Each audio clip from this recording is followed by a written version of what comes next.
Masked president inside, along with his security detail. God bless our president! I will die for him! I will die for that man! Waving to jubilant supporters as he rolled down the road and back into the Walter Reed facility. Well, that is true to form Donald Trump, and probably the best sign that he's doing quite well. A drive-by for all of his fans gathered here outside the hospital. Minutes earlier, he posted this video from inside the presidential suite. We have enthusiasm like probably nobody's ever had. Our people that love the job we're doing, we have more enthusiasm than maybe anybody. And suggested he's only now getting a full understanding of the virus that's killed 210,000 of his countrymen. It's been a very interesting journey. I learned a lot about COVID. I learned it by really going to school. This is the real school. This isn't the let's read the book school. And I get it, and I understand it. Despite the display of strength, it's becoming clear this isn't a mild case of COVID-19. The president's doctors have revealed they're trying out a third treatment in as many days. Over the course of his illness, the president has experienced 2 episodes of transient drops in his oxygen saturation. The latest drug is dexamethasone, a common steroid that's meant to reduce inflammation of the lungs and calm the body's immune response. The World Health Organization advises its use for COVID-19 should be limited to severe or critical cases.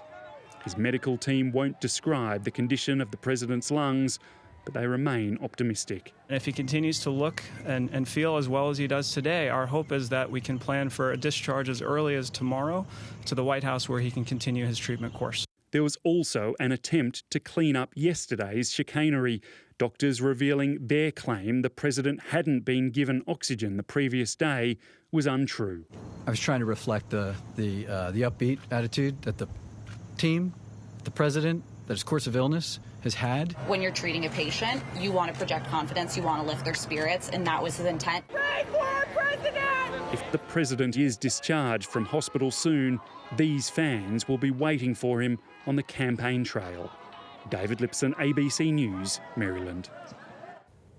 The president's diagnosis has done little to change behaviour across America. The country is recording more than 40,000 cases a day, a number that's grown in recent weeks. North America correspondent Catherine Diss reports. If it weren't for the face masks, you wouldn't think this country was gripped by a pandemic. While the nation's leader has been struck down by the virus, which has now claimed more than 200,000 American lives, some still don't believe precautions are necessary. Thousands of people have come in contact with him, no masks, and so it flies in the face of everything we're told. He should have been sick a long time ago. Slaves wear masks. I don't wear a mask. I'm free. In New York, it's back to square one. Just weeks after falling infections paved the way for schools to reopen and indoor dining to return, parts of the Big Apple are back under lockdown. We can stop this from being a quote-unquote second wave. But many of the hardest-hit states have removed restrictions, with the widespread support of residents. 99.9% survive, so President will prove this. It's not really that big of a deal. Florida has suffered almost 10% of the nation's deaths, and yet it's fully reopened bars and restaurants, which are now operating at capacity. After peaking in July, cases started falling across the country, but since mid-September they've been climbing again as the virus hits areas that had been largely untouched. And as winter approaches, there are fears of an infection onslaught. Instead of having this sort of outdoor dining, it's going to be colder and people are going to want to go inside, so I think the cases will certainly rise. I know from my own experience that coronavirus is easy to get. Despite wearing a mask and keeping my distance, I caught COVID-19 after travelling for Donald Trump's Tulsa rally in June. I was lucky enough to recover, but it affected me for weeks. I was tired, nauseous, and my heart rate was pounding. This virus is easy to get and just as hard to recover from. Every day, more than 40,000 new cases are being reported here, 7.3 million and counting. Catherine Diss, ABC News, Washington. Millions of Australians will be taking home more money in their pay within weeks. Treasurer Josh Frydenberg will deliver income tax cuts worth between $20 and $50 a week for most workers in the upcoming budget. Here's political editor Andrew Probyn. Every treasurer's been there. This is the first sunshine I've had for a while. But none has seen as deep into Treasury's abyss as this one. That's our first, second and third focus. It's all about jobs tomorrow night. Thank you. Josh Frydenberg's second budget's built on a rallying call. He'll put more money in people's pockets. Their job, spend like there's no tomorrow. Rather than saving it, I prefer to spend it. Buy some stuff for the kids. Kids' cars, yeah. Health insurance. I guess it'd be saving for maybe my kids' future, if they've even got a chance for a future. With the international border closed and migration at a standstill, the economy's firepower is us, which is why tax cuts won't only be brought forward, but backdated to July 1 this year.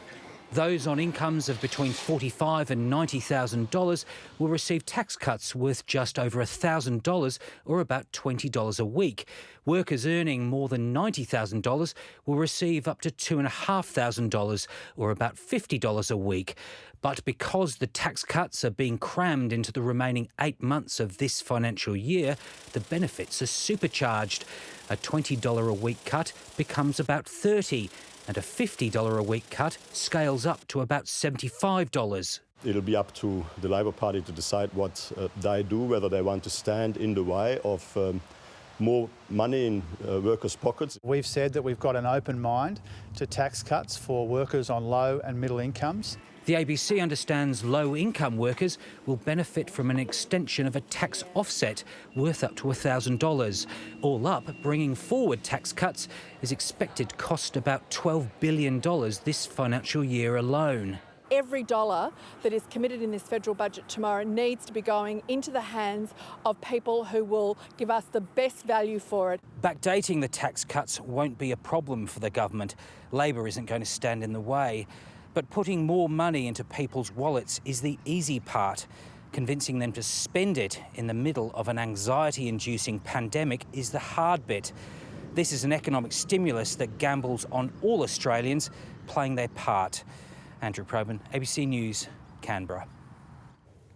Tens of thousands of discounted flights to WA's north are on offer in a bid to continue a COVID-driven tourism boom.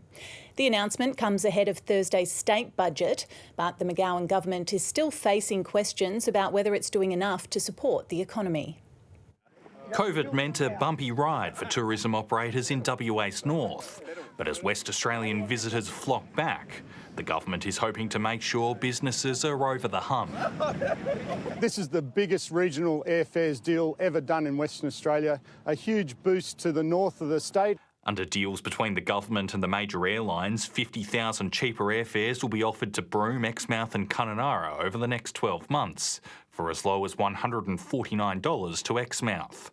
It's hoped the arrangement will prolong an intrastate tourism boom during the North's traditional low season.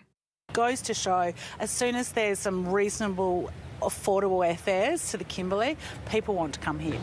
In the East Kimberley, where tourist numbers have plummeted because of the closed border, the plan has offered some much-needed hope. We know personally that the demand is there if we've got reasonably valued flights. The flight deal is the latest pre-budget sweetener, following on from $600 power bill credits announced over the weekend. But with the state expected to record a surplus in spite of the pandemic, questions are being asked about whether the government is doing enough to help struggling businesses and households. A lot of businesses and a lot of people are suffering. It is the responsibility for government to step up and to support business, to support the economy, to support jobs. But that's something WA says it's already doing, while also staying in the black. This budget is about continuing to get Western Australia back on track. It's about keeping Western Australia strong, about getting our jobs growth back. And it's set to mean more major spending commitments, with the government promising an unprecedented infrastructure spend in Thursday's state budget. Jacob Kagi, ABC News. 2 men have been injured after a fire at an e-waste recycling